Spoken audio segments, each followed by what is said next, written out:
Welcome to Theology of Christian Permaculture.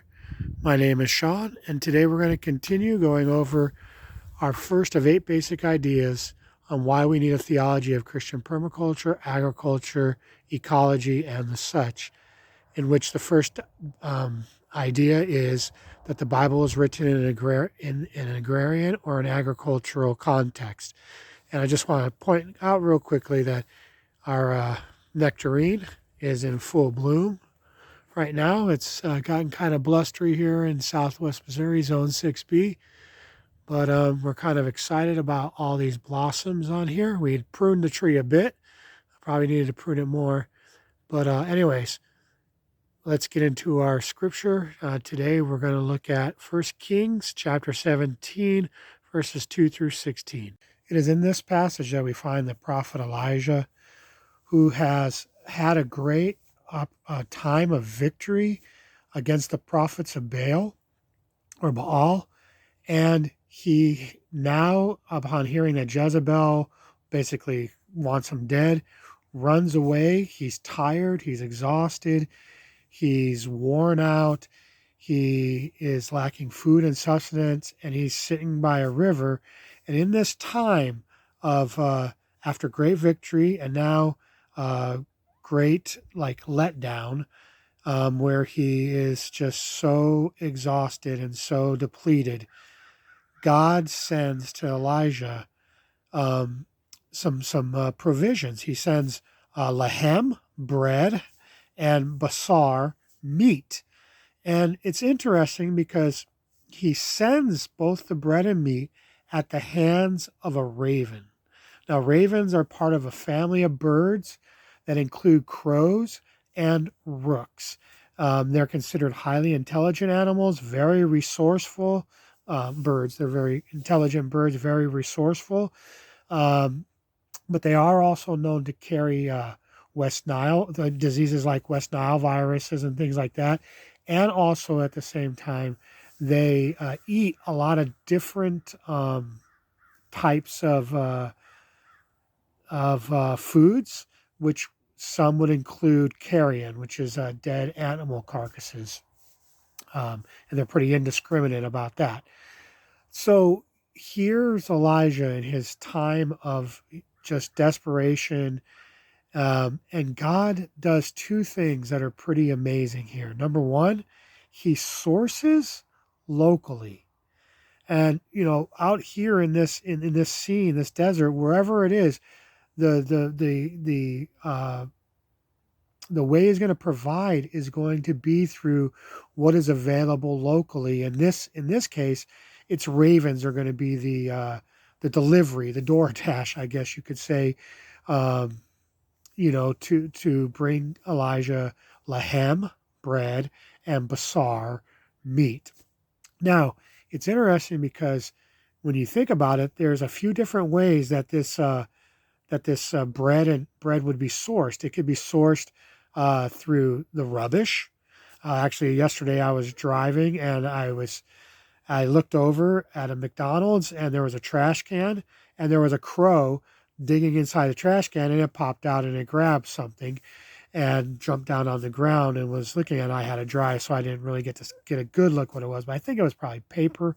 But this is one way. Another way would be that maybe it stole it, from somebody's table, or somebody left a piece of bread out and it came and took it. Or also, maybe somebody just threw some bread out for the birds. Maybe somebody was doing an act of kindness towards the local wildlife. And essentially, the meat would be sourced from basically any of the same places that were just mentioned, except for a fourth possibility would be just some dead animal laying around somewhere, rabbit, who knows what. I'm not entirely familiar off the top of my head right now with the flora, the fauna, and the wildlife of the exact area where Elijah has run away to. But it's just very interesting that God sources locally, but also a crow is considered an unclean animal, and much because it's a scavenger, because it eats the carrion, the dead flesh. But it seems like, maybe even just like with David and the showbread, that for a brief moment in a time of desperation, God will uh, set aside. I don't want to say set aside, probably a different word, but God, in spite of the requirements and of adherence to the law, will make exceptions in the sake of the preservation of human life. And I think also this is illustrated in Jesus' example of, if it's a Sabbath and your oxen falls into a ditch, will you not go out and take care of your oxen? And it's like the basic point of Jesus' story there is, wouldn't you take care of people too? And to kind of expose the hypocrisy of the religious leaders. And so, it's amazing how God provides through many times sources that we are not expecting provision to come from in our time of weariness, our time of depletion, our time of great letdown, our time of uh, desperate need, our physical exhaustion. I mean, also, you have to think that there's a fresh water brook that's there, but it's temporary because it's called a wadi. And this means, basically, in this passage, it talks about after Elijah left, the wadi dried up. And so it also makes me wonder, and, did the availability of fresh water mitigate the possibility of the transfer of maybe some of these diseases that the raven could carry? And was that all part of God's design? Not saying for sure it is, not saying it isn't, just saying it was just a thought that occurred to my mind.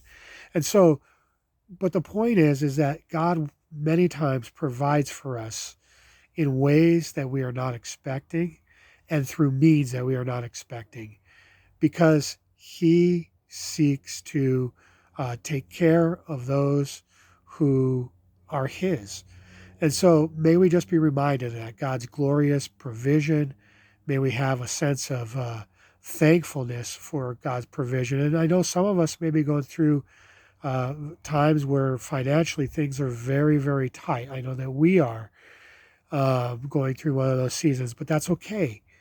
God always provides, and we are still just going about, and with what energy we have, we are working on implementing more of our permaculture aspects, trimming and pruning trees, uh, in the hopes that maybe this year, we're in our 5th, 6th year of fruit trees, maybe we'll get a harvest of some of these things.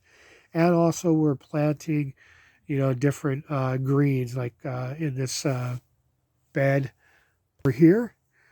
We're planting over here spinach, and we got all kinds of lettuces and rows. They're not really coming up much. And we got another in which I planted some cauliflower and broccoli plants that I bought that are, probably 2, 3, 4 weeks old. So get a little bit of a head start on those. But may God bless you, beloved of the Lord. May you be on the lookout for his provision, and may you see it happen even through ways that you weren't expecting. May God bless you. May he keep you. May he cause his face to shine upon you. May he ever be radiant to you, and may he give you peace. God bless, beloved of the Lord.